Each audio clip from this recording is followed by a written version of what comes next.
Hi, my name is Meeta Kumar, and the module we'll discuss today is about what an economy means, the types of economies, and the economic problems faced by them, and how to solve these problems. In particular, we will talk about central problems of an economy. We will also talk about production possibility frontiers, the organization of economic activities in different kinds of economies, such as a centrally planned economy, the market economy, or a mixed economy. We will talk about positive and normative economics, and very briefly about microeconomics and macroeconomics. So, how do we define an economy? An economy constitutes of all the activities in relation to production, consumption, and distribution of goods and services.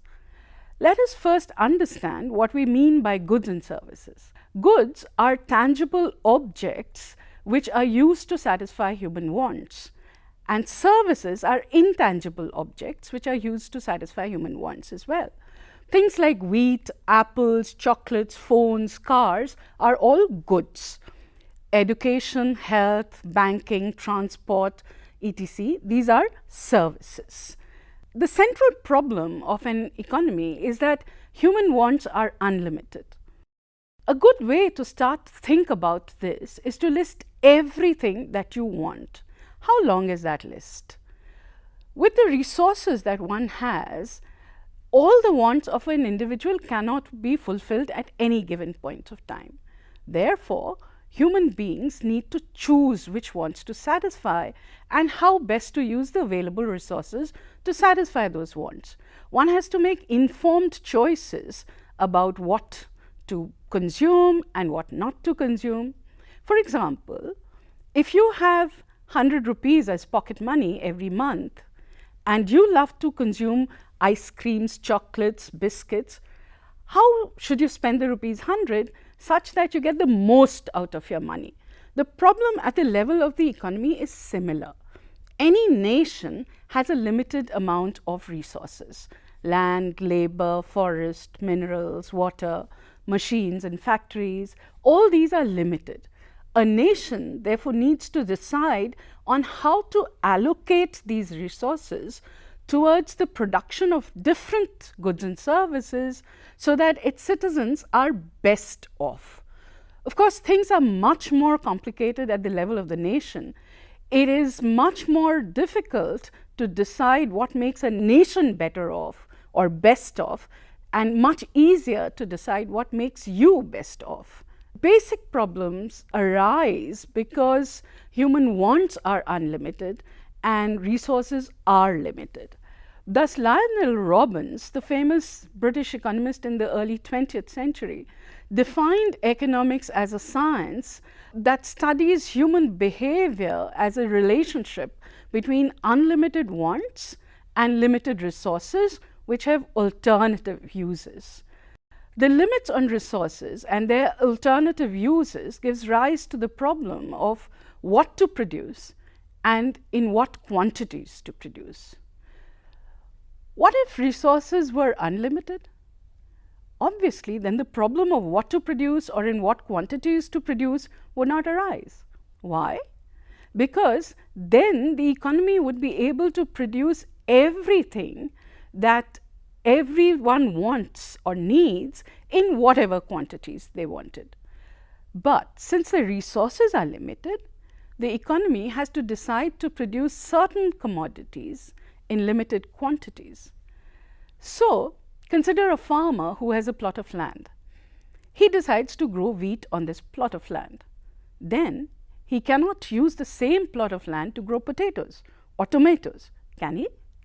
Nor can he build his house on the same plot of land. So, since resources are scarce, the farmer has to choose how best to use his land. If all its resources are being used, a nation that wants to increase the production of one commodity can do so only by decreasing the production of some other commodity. This is known as the problem of allocation of resources. Another question which any economy faces is how to produce. So should a farmer plow the land using a pair of bullocks, or should he use a tractor? Should he use chemical fertilizers bought from the market, or should he use manure from the cattle he owns? This is the question which is concerned with the techniques to be used. At any given point of time, the technology that's available to a nation is fixed. Typically, we think of technology as a set of techniques. A technique, very simply put, is the ratio in which inputs are combined to get an output. For example, cloth may be woven by a power loom or by a hand loom. Similarly, water to irrigate a field can be drawn from a well by a pair of bullocks or by a motor. In the case of production using hand looms and bullocks, we are using what we call labor-intensive techniques. This technique uses more labor per unit capital relative to other techniques. In the case of production using power looms and motors, we are using a capital-intensive technique. The choice between different methods to be used for production depends on the availability of these inputs and their prices. Generally, prices are lower for those inputs which are available in abundance. Therefore, developing countries which have large populations are relatively more inclined to using labor-intensive techniques of production. Another question that arises is, for whom are the goods to be produced? Every society produces goods so that people can eat, wear, use, or otherwise consume them. Who gets what share of the economy's output? In the modern world, goods are produced for those who can pay for them or who have the purchasing power for these commodities. Think of your country as one giant mall. How much of the goods that are available can you consume? Notice that you can only consume what you can buy. The more your income in general, the more you can buy, and the greater your share of the country's output. So the economy faces three basic questions. 1, what to produce, 2, how to produce, and 3, for whom to produce. Now, each of these is a complex problem. A standard technique that economists use to deal with complex problems is to break it up into simpler representative problems and then see how they may be solved. A solution to these simpler problems can then be generalized to throw light on the real and so very complicated world. One technique we use to analyze the what to produce problem is to imagine a world in which only 2 goods are being produced. The advantage of doing this is that we can then represent this problem on a 2-dimensional diagram using a graph that we call a production possibility frontier. A production possibility frontier is the curve representing the maximum of 2 different goods which an economy can produce given, and this is important, given the technology and the resources it has. Imagine an economy that produces only wheat and cotton. The given resources are land and labor, and with these given resources, this country can produce either 22 bales of cotton and no wheat, which is point A on figure 1, or 5 tons of wheat and no cotton, which is point C on the same figure, or a combination of both wheat and cotton that lie on the blue curve, such as point B. Point B represents 10 bales of cotton and 4 tons of wheat. To increase the production of wheat, some land and labor would have to be moved away from the production of cotton towards the production of wheat, and vice versa. Thus, any point on the PPF is the maximum that an economy can produce given technology and given the amounts of land and labor that it has. Since the economy can do no better than the PPF, all combinations of wheat and cotton that lie on the PPF or the production possibility frontier are considered efficient. A combination like G, which contains 15 units of cotton and 4 tons of wheat, is not achievable for the economy because this economy just does not have enough land and labor for this combination. On the other hand, a point like H, which contains 15 bales of cotton and 2 tons of wheat, is achievable, but leaves some resources unused. It is possible with the existing land and labor and technology to increase the production of either wheat or cotton or both from H. Such a combination is therefore considered inefficient. This production possibility curve is also known as a transformation curve, as it describes how one good transforms into another by moving resources from the production of one to the other. Ideally, an economy can solve the problem of what to produce by choosing the point on its PPF that makes its citizens best off. If we lay down in tabular form the possible combinations of goods which can be produced at different points on PPF, we construct a production possibility schedule. The production possibility schedule corresponding to the production possibility curve we've just discussed is here. If this economy chooses to produce 16 bales of cotton, what is the maximum amount of wheat that it can produce?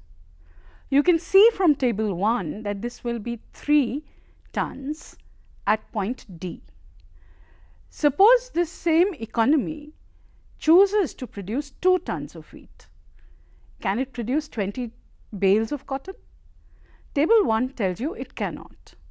The maximum cotton it can produce, if it produces 2 tons of wheat, is 19 bales at point C. Let us now look at the shape of the PPF. The PPF is downward sloping and it's bowed out. Notice that the PPF is downward sloping because each point on the PPF represents the maximum output that is possible from the resources that the economy has. So, if the economy chooses to have more wheat, it will have to give up some cotton and vice versa. In other words, the maximum quantity of wheat and the maximum quantity of cotton that this economy can produce are inversely related. As one goes up, the other has to go down, hence the negative slope.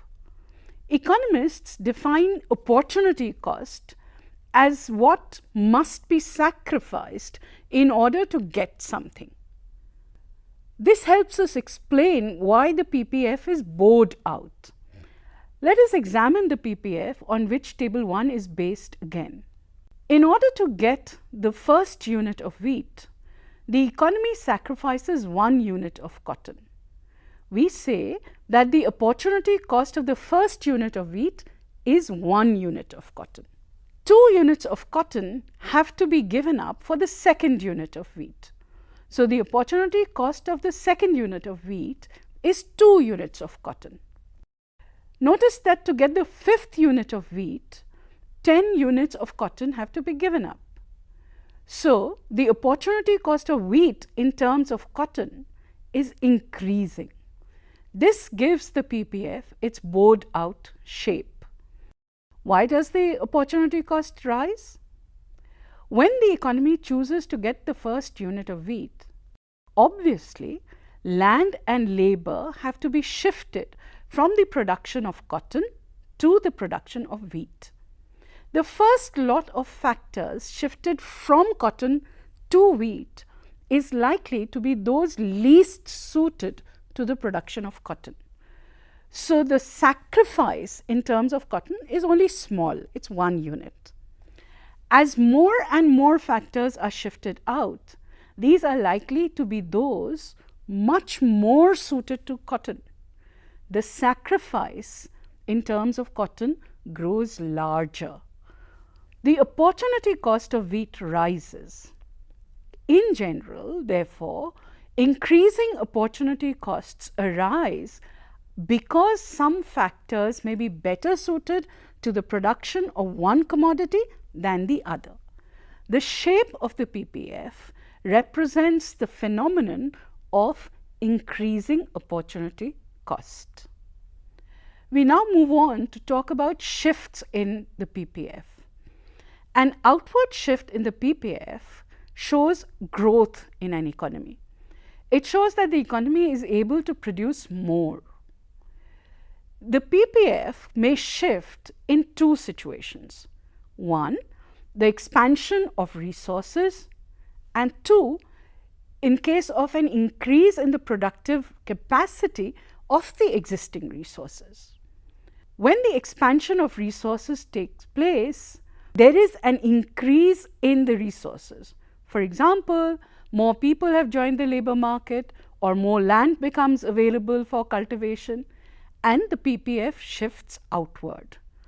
Increases in productive capacity of existing resources. The productive capacity of existing resources may expand due to improvements in technology, education, training of the human resources, etc.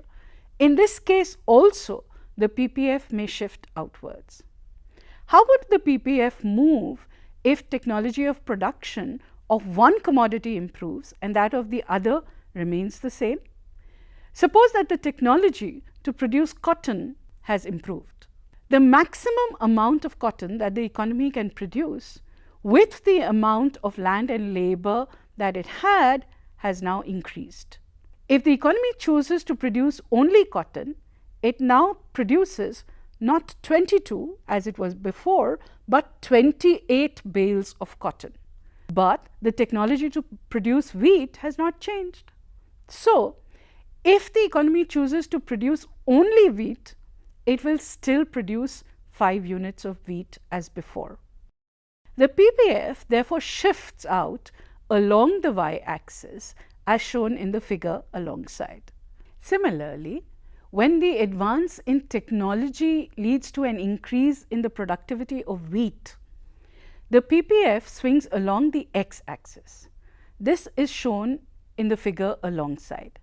In this case, improvements in technology allow us to produce more wheat from the same resources, and the maximum amount of wheat we can now produce if we produce no cotton at all is 6 tons. However, the technology to produce cotton has not changed. If we choose to produce only cotton, we will produce 22 bales as before. In this case, the PPF swings along the x-axis.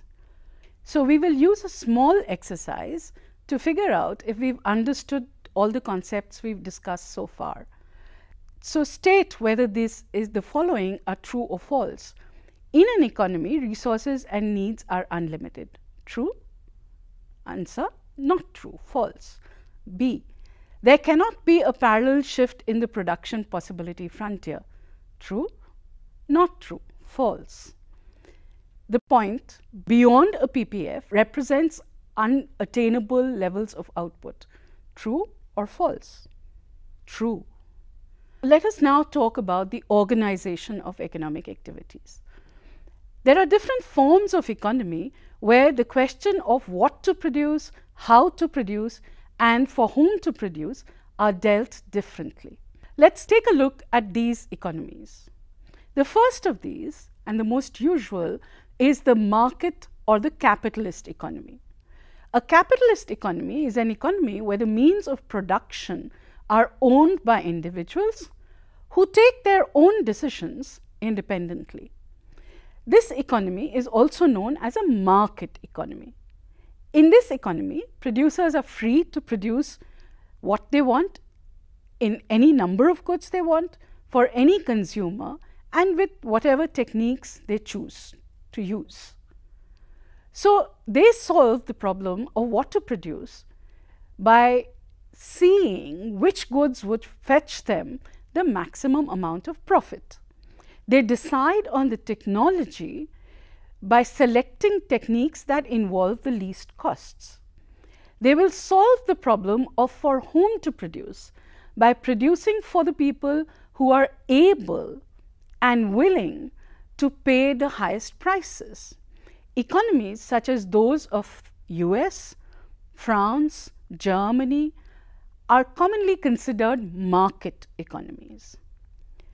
The second kind of an economy is a centrally planned or a socialist economy.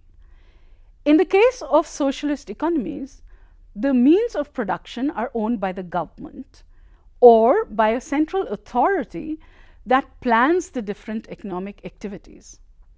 This economy's main aim is to provide maximum welfare to its citizens. Therefore, the decisions about what to produce, how to produce, and for whom to produce are taken by the government. It is assumed that the government acts to ensure the best interests of the citizens. The erstwhile Soviet Union was a socialist economy, a mixed economy. In these economies, the means of production are only partly owned privately. The government owns a significant share of them as well. This means some decisions are taken by the government and some decisions are left for the market. India is considered a mixed economy. A very large part of the Indian economy is market-based. The agricultural sector is almost exclusively privately owned and operated. A very large part of the manufacturing sector is also privately owned and operated. However, the government owns some key industries. Until 1991, the government-owned industries were the largest manufacturers of steel, aluminum, etc. in the country. The government also held a monopoly over some key services: banking, railways, telephones, power generation, etc. Although the role of the private sector in all these activities has grown since 1991, the government still remains a major economic power in India. This coexistence of private and government-owned enterprises is a key feature of a mixed economy. We have emphasized so far that economics is about making choices: what to produce, how to produce, for whom to produce. But what is the right choice? Economists like to make the difference between what is and what should be. We do this by differentiating between positive economics and normative economics. Positive economics is the branch of economics that deals with what actually is. It is based on facts and figures and is objective. An example of a positive statement is: consumers buy more wheat if the price of wheat falls. This statement can be verified by observing consumer behavior. It is based on facts. Normative economics, on the other hand, is that branch of economics that deals with what should be. It is based on value judgments and is subjective. An example of a normative statement is: the price of wheat ought not to increase, because if it does, what will the poor eat? Economists like to deal mainly with positive statements. Positive statements, in fact, can go a long way to help us take or give up a normative stand. Let us re-examine the question of wheat prices. We can draw up a list of positive questions that help us decide whether or not the price of wheat should go up. 1. Are any of the poor wheat sellers? In other words, are small farmers producing and selling wheat? In that case, they may actually benefit if the price of wheat goes up. They will get higher revenues from selling whatever they produce. And in that case, we may actually favor an increase in wheat prices. 2. Do the poor eat wheat mainly, or do they eat something else? For example, rice or bajra or jowar or ragi. In this case, the price of wheat may not matter so much to the poor as much as the price of rice, bajra, jowar or ragi would. And in this case, we may be less concerned with wheat prices than those of these other products, rice, bajra, jowar and ragi. The study of economics is also divided into two broad fields, microeconomics and macroeconomics. Microeconomics deals with the study of individual units as consumers and producers. Microeconomics looks at how consumers make their decisions to consume and how producers make their decisions to produce. It also examines how the decisions of individual agents are coordinated by the market. Macroeconomics, on the other hand, deals with aggregate measures of the economy. That is, it looks at the economic behavior of the whole economy. Macroeconomics looks at economy-wide phenomena such as national income and its determinants, growth, unemployment, inflation, etc. So, time for a small exercise. Which of the following is correct? Microeconomics is concerned with the problems of what, how, and for whom to produce. Macroeconomics is concerned with the individual decision-making units. Answer: actually none. To summarize what we've discussed in this module, every economy faces the problem of what to produce, how to produce, and for whom to produce. The production possibility frontier is a simple graphical representation of the choices facing an economy. Given the limited resources of the nation, an economy operating on its production possibility frontier is using its resources efficiently. The shape of the PPF represents the phenomenon of increasing opportunity cost, and growth of the economy can be represented through shifts in the production possibility frontier. Different types of economies solve the problems of what to produce, how to produce, and for whom to produce differently, depending on who owns the means of production. Broadly, the study of economics is divided into two fields, microeconomics and macroeconomics. We shall discuss all these concepts in more detail in the modules that follow. Thank you.